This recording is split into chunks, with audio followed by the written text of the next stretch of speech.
act is policy অসমৰ কাৰণে অতিকে প্ৰয়োজনীয় গতিকে আমাৰ কাৰণে বৈদেশিক পৰিক্ৰমা দপ্তৰটো খুব প্ৰয়োজনীয় আছিল কিন্তু চেণ্ট্ৰেলত এনেকুৱা ডিপাৰ্টমেণ্ট অসমৰ কাৰণে পোৱাটো বহুতখিনি ভাবিবলগীয়া আৰু সাধাৰণতে পোৱা নাযায় গতিকে মই ভাবোঁ যে সৰ্বানন্দ সোণোৱাল ডাঙৰীয়াৰ আগত যি দপ্তৰ আছিল থাকিলে আৰু পবিত্ৰ মাৰ্ঘেৰিটায়ো এক্সটাৰ্নেল এফেয়াৰ্ছ মিনিষ্ট্ৰী পোৱাটো আমাৰ বাবে এটা গৌৰৱৰ কথা আৰু মই অলপ ব্যক্তিগতভাৱেও ভাল পাইছোঁ যে আমাৰ শুৱালকুছিত টেক্সটাইল আছে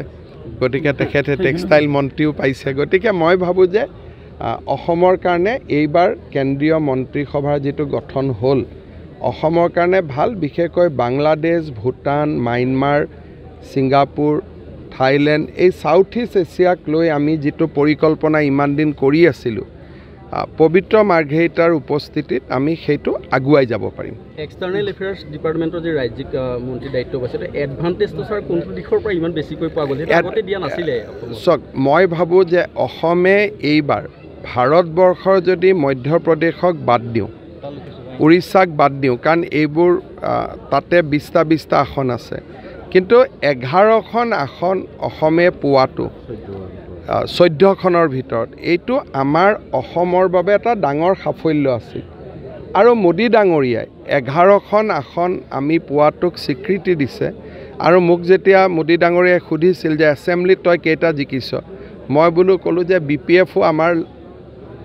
কংগ্ৰেছৰ লগত BPF নাই তেওঁলোক মাজে মাজে থাকে গতিকে সববিলাক ধৰিলে আমাৰ প্ৰায় 95খন আসন হয় আৰু ইমান ডাঙৰ ফলাফল এটা দিল্লীয়েও আশা কৰা নাছিলে দিল্লীয়ে সদায় মোক ভাবি আছিল যে মই 8-9খনেই দিব পাৰিম গতিকে 11খন আসন দিয়া 90খনতকৈ ওপৰৰ সিটত বিধানসভাত বিজয়ী কৰোৱা মই ভাবোঁ যে অসমত আমি বহুত ভাল আঁচনি এইবাৰ আনিব পাৰিম অসমৰ খুপনি দিল্লীত আগতকৈ বহুত সুধীৰ হ'ব আপুনি নিজৰ মুখে হয়তো কৃতিত্ব ল'ব নিবিচাৰে বা উচিতো নহয় কিন্তু আপোনাৰ বা অসম চৰকাৰৰ যিটো ইনফ্লুৱেঞ্চ তাত আজি অন্ততঃ দিল্লীত এষ্টাব্লিছ হৈ গ'ল চাওক দিল্লীত যিখিনি মন্ত্ৰী আজি কেবিনেট মন্ত্ৰী হৈছে প্ৰায়বিলাকৰ সমষ্টিতে মই কেম্পেইন কৰিব গৈছিলোঁ যেনেকৈ আজি ধৰ্মেন্দ্ৰ প্ৰধান মন্ত্ৰী হৈছে ধৰ্মেন্দ্ৰ প্ৰধানৰ সমষ্টিত মই কেম্পেইন কৰিছোঁ শিৱৰাজ চৌহান আজি মন্ত্ৰী হৈছে বিদিশা মধ্যপ্ৰদেশত অৰুণোদয় আঁচনি লৈ যোৱাৰ পৰা আৰম্ভ কৰি এই গোটেই প্ৰক্ৰিয়াটোৰ লগত মই বহুত দিনৰ পৰা জড়িত হৈ আছোঁ জুৱেল ওৰাম মন্ত্ৰী হৈছে জুৱেল ওৰামৰ সমষ্টিটো এইবাৰ মই কেম্পেইন কৰিছোঁ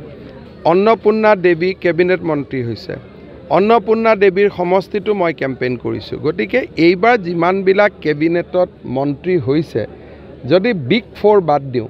নাড্ডা চাহাব অমিত শ্বাহ প্ৰধানমন্ত্ৰী জয়শংকৰ নিৰ্মলা সীতাৰমণ এইখিনিক যদি মই বাদ দিওঁ বাকী প্ৰায়বিলাকৰ সমষ্টিতে যোৱা 2 মাহত মই কেম্পেইন কৰিছোঁ নহ'লে তেওঁলোকৰ ৰাজ্যৰ বিধানসভা সমষ্টিত তেওঁলোকৰ লগত কেম্পেইন কৰিছোঁ গতিকে মোৰ লগত সম্পৰ্কটো এতিয়া ঘৰুৱা আৰু আগতে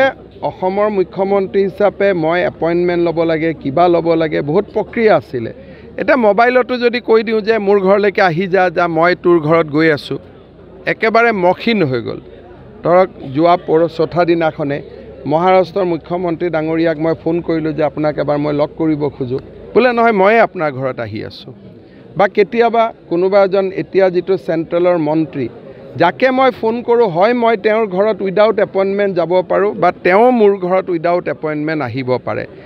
মই ভাবোঁ যে বহু দিনৰ মূৰত অসমৰ মই বেলেগৰ লগত কাকো তুলনা নকৰোঁ এটলিষ্ট 1-to-1 গোটেইকেইজন মন্ত্ৰীৰ লগতে মোৰ সম্পৰ্ক কিন্তু মোৰ সম্পৰ্ক হয়তো লাভ নাই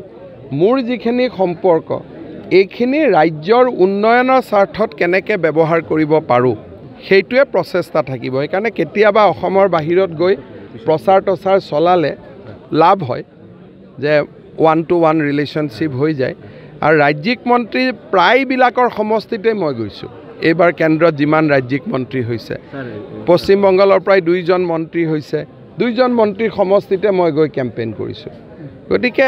মই ভাবোঁ যে এইবাৰ অসমৰ কাৰণে বহুতখিনি ভাল পৰিৱেশ আমি পাম শদিয়াৰ পৰা ধুবুৰীলৈ বৰাকৰ পৰা ব্ৰহ্মপুত্ৰলৈ সকলোৰে মাজত চিনাকি এটা নাম প্ৰাতঃ টাইম